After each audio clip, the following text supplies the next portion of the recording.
What came out for me was the need to explore the philosophical consequences of the idea that each part of your brain, each hemisphere of the brain, is capable of sustaining consciousness on its own, and the version of the world that it brings into being for us is different in either case. And in the end, they're not strictly compatible. With a certain degree of fudging, we can get by. And we're not aware of that fudging going on until we start thinking explicitly about it. Briefly, to outline what these different worlds look like, the left hemisphere's world is one made up of fragments that are not connected until we put them together. These fragments are certain. They're things that it's familiar with, that it knows already, that it has a category of. So, I see, it's one of those. I can put it in my box of those. Got it. So it has things that are fixed, certain, known, sterile, isolated, decontextualized, abstract, disembodied, and basically inanimate.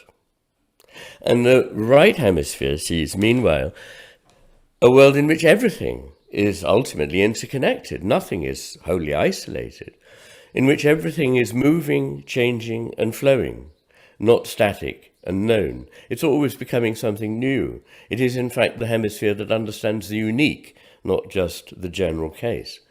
And for it, the implicit is at least as important as the explicit. The embodied is more important than something that is totally disembodied. And it sees the world as fundamentally animate.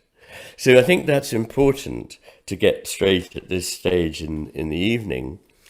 And just to go back to your précis there, the second half of the Master and His Emissary is a review of cultural history from the Greeks up to the present day.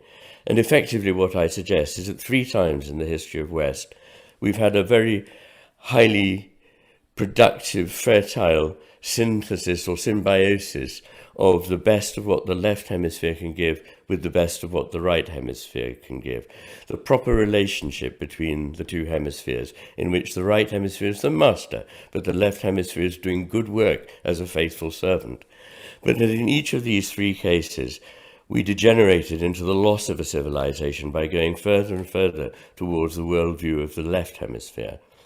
This is what happened in Greece. This is what happened in Rome. And this is what is happening, I believe, now, since the Enlightenment, as we go further and further into a world of sterile, bureaucratic, metrical analysis of the world, in which everything that matters is left out.